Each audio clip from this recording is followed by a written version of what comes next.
Some years ago, when my youngest daughter was maybe 12 years old, she talked me into taking her to the county fair and talked me into getting onto a ride. Now, I'm not a big fan of fair rides or amusement park rides. I just don't like being jostled about. But I went on this one. It looked pretty tame. I think it was called the Sizzler. All right, so you got in this little car that held two people, and she wisely had me on the right side because as this thing started to go, she crushed against me. If I had been on the left, myself weighing a lot more, would have been crushing her due to centrifugal force. All right, so the best I could tell, I watched this thing for a while afterwards, and it kind of ran in this pattern. And it's a little hard to draw very well. I'll do my best.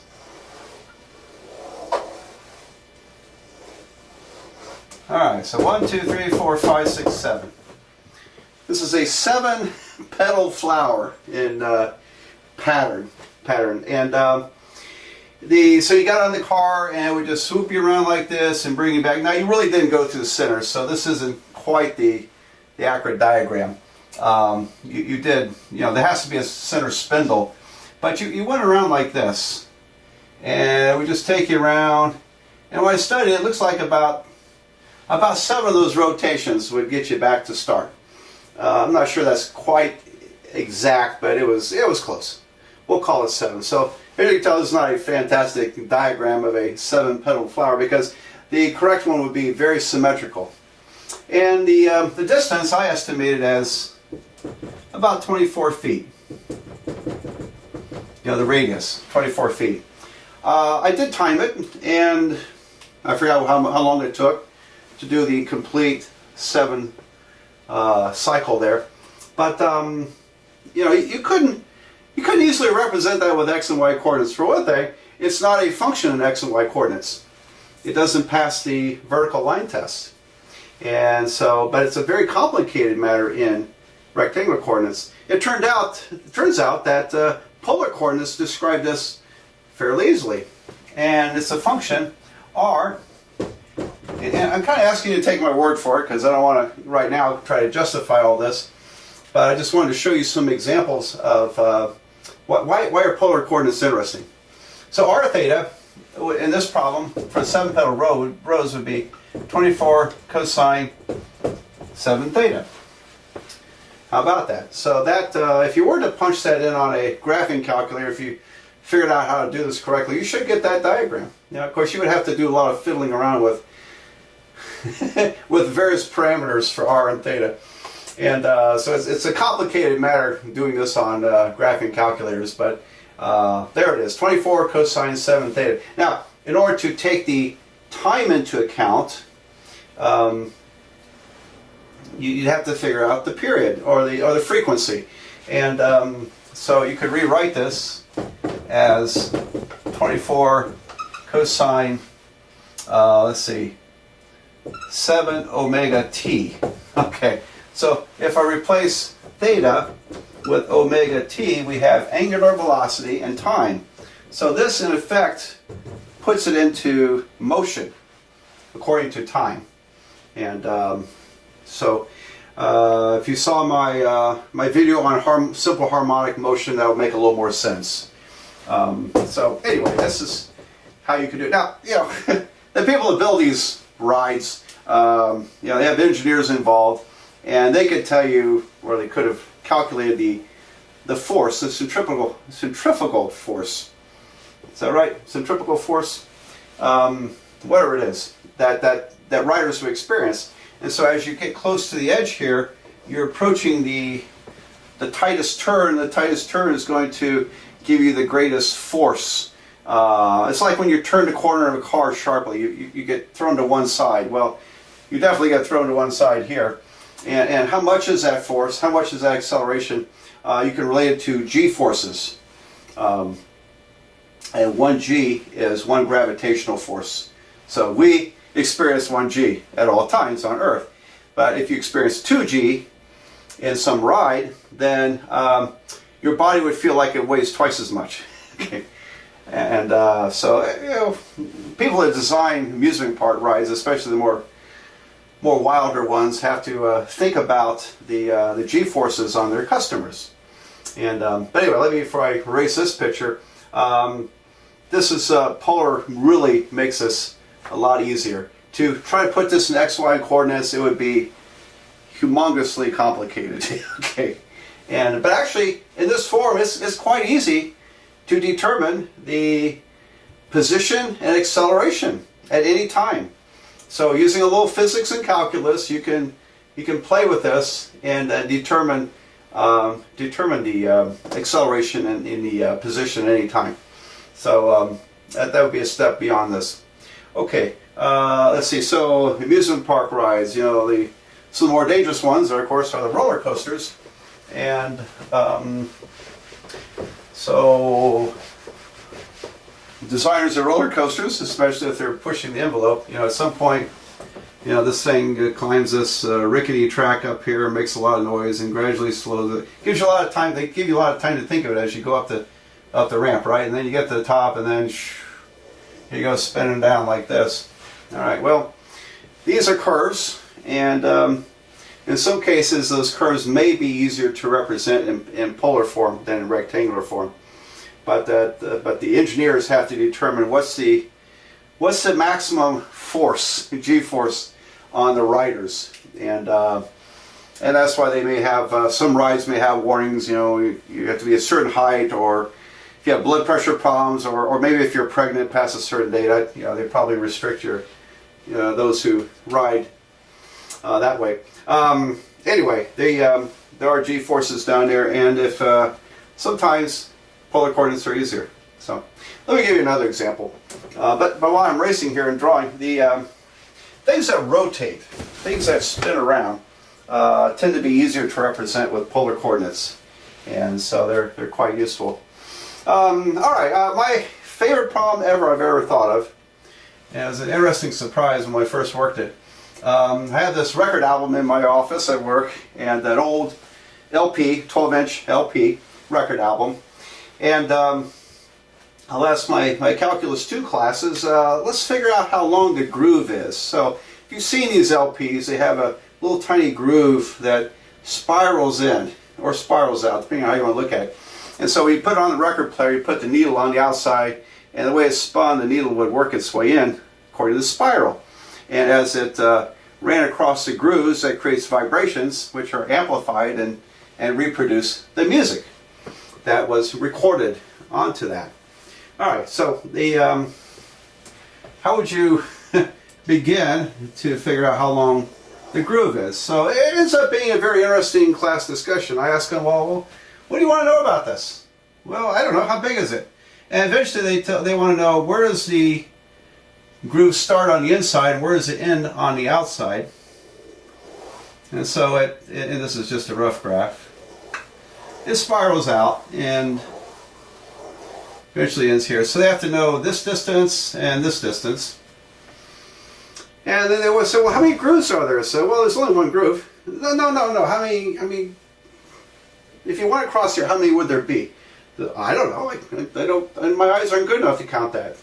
And so eventually they'll ask me, well, okay, well, how fast is it spinning? And how long does it take? So the record album I have, which is Antonin Dvorak's Symphony No. 7, 22 and a half minutes on one side. And they say, well, how fast is it spinning? Oh, well, it's spinning at 33 1/3 RPM. All right, so from that information, we can figure out that there are 750 turns. So you might say 750 grooves, 750 turns. All right, so the next thing is, well, how are we going to calculate the length of this groove? Well, in calculus, at some point you learn how to calculate the length of an arc. Length of an arc length. Let me start over. Arc length is, calculations are used to calculate lengths of curves. And the thing is, the textbooks do this in XY coordinates. They don't have it in polar coordinates, so we have to figure out how to calculate length in polar coordinates. That's an interesting exercise. That's a calculus exercise. And let's see, what else? Then finally, what is the function? we have to have a function in order to calculate the length. And here's where the polar coordinates come into play. All right, so I'm going to, and I kind of have to walk them through this because this is usually new territory, understandably. And so if you think of it this way, we normally think of, in polar coordinates, r is a function of angle theta. That's normally how we look at r. So distance to the origin is a function of theta. And as theta changes here, the radius moves outward. So if I do this backwards, start at the center and work outward, it's easier to think that way. Even though the needle will move inward, we're going to move outward. When the angle at the very start is 0, here's theta, 0 degrees, and I'm going to call this 0 radians, because in calculus we like to use radians, and also when you use degrees, the numbers get really huge, or can be. All right, so the very beginning, the radius, whatever that distance is here, okay, so we have to measure that distance. But when angle is 0, r is this distance away from the origin, and then it's constantly moving outward. And so after 750 rotations, now 750 rotations would be multiplied by 2 pi, that's 1500 pi radians. All right, 1500 pi radians, and that will end up here. This radius at the outer edge. And so the graph looks like a line, actually, except I've got theta here and r there. But this isn't an xy plane graph. But what I've done is I've taken the spiral. In the xy plane, the spiral would be easier represented as a polar coordinate problem or function, a polar function. By moving it over to this arena here, we get to see that, we can calculate r as a function of theta. It's a straight line. So r is equal to, we'll say m theta plus b. Now, you know, y equals mx plus b is what we usually call lines. Y equals mx plus b. So here is the y-intercept. We have to calculate the slope, which is easy to calculate the slope for that line. So we can create the function that describes the radius in terms of theta. As theta increases, the radius is constantly moving outward. That describes, as theta changes, it's rotating. R is moving outward. That describes a spiral. That's a spiral. And but I can understand the spiral by thinking of it this way. So, well, you know, the equation of a line, r is a function of theta, ends up more or less being a spiral. So I think this it's a fascinating exercise. And then we calculate the length of that groove. So I'll save all that for calculus 2 if you take it from me. We'll do that. And it's a great problem, great problem. All right. All right, so I'm going to pause the video. This might be the end of the video. I got to think if there are any more problems I want to show you, and then we'll move on from here. Well, I thought of another application of polar coordinates, and it's Mount Rushmore. You ever seen a picture of Mount Rushmore? Maybe a couple of you out there have actually been to Mount Rushmore. I've been there twice. It's a very impressive monument in South Dakota. They started building it in 1929. They finished in 1941. And in 12 years, they managed to carve 4 faces on a mountain on very tough granite. And originally, the plan was to carve faces all the way down to here, a full bust. And then when they got started, the artist in charge of all this wanted the workers to carve. And then after 2 weeks, they said, we'll never get there. We got to start using dynamite. So they started learning how to dynamite that mountain, kind of surgically, to remove a lot of the rock. But still, the artwork still had to be chiseled by the time they got even after they dynamite, they still had to do a lot of chiseling. And so how did that work? Well, they decided that here at the faces. So you have the faces of George Washington, Thomas Jefferson, Abraham Lincoln, and Teddy Roosevelt are all up there. And it's fascinating too, because if you get close enough, able to get close enough to it, you can see how their eyes are done. The pupil of the eyes are like rocks about 18 inches long and square. But however, when you stand back far enough, it looks like an eye. It looks a very good artistic effect. And so the artist really knew what he was doing in carving all this. But they only had one artist. Everybody up there was just workmen. They were hired, and they were not artists. So how in the world did they do such a great job on Mount Rushmore? And all right, so here's what happened. The artist had sculpted it down below. So he had a big studio at the base of this mountain, and you can still visit the studio. And he carved Mount Rushmore down there in a smaller version. And it was a 1:12 ratio. In other words, 1 inch in his studio was 1 foot up on the mountain. So the scale was 1/12. And even then it's pretty big carving. He had to get up on ladders and things like that to do it. But he carved a replica of what was going up on the mountain. That was his original artwork, was carving Mount Rushmore down in the studio on a much smaller scale. And then they, on top of each head of the 4 presidents, on top of each head, he had a stick, a board, and it could rotate like this. And there was a protractor up here. And also hanging from here, you could slide this, you hang a plumb bob. Just a weight attached to a string. All right, so how did all that work? All right, so suppose today you're going to carve the tip of Lincoln's nose. All right, so they would measure down in the studio the distance from the center here. Well, first of all, they would swing this around and hang a plumb bob so it just touched Lincoln's nose, and they can measure that height right there. They can measure that height, and then they measured the distance from the center of this to here, to where the plumb bob was, and also measured the angle. All right, so that is, they measured the distance from where the board pivoted, that would be R. They measured the angle of rotation, that's theta. And then this vertical distance was, we'll call it Z. So really it's a 3-dimensional coordinate system, and it's called cylindrical coordinates. Cylindrical coordinates. So if you take a Calculus 3 course, summer calculus course at our college, you would learn about cylindrical coordinates. There's another coordinate system based upon distance at 2 angles called spherical.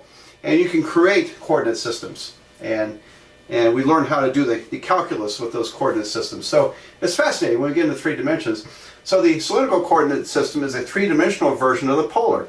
It's literally the polar coordinate system with a vertical distance added to it. And so they would take these measurements, go up on the mountain, and recreate it up there. They would measure distance and height, except 1 inch down below was 1 foot up above. So if it was whatever R was, if it's 17 inches down in the studio, then it would be 17 feet up on the mountain. So they made precise measurements and just converted to feet. And so these are actually in feet up on the mountain, and then the angle is the same. They still have the protractor up on the top of the heads up on the mountain. So, and then you have the guys up there on big ladders and scaffolds, and they would swing this bar around and adjust it perfectly. And the plumb bobs down, they would chisel away until it just touched. So literally, in 12 years, these workmen, whose only skill was pretty much chiseling and dynamiting, they pixelated that mountain. Literally, they pixelated it under the direction of the supervising artist. Amazing feat, amazing feat. And so that's how that was done.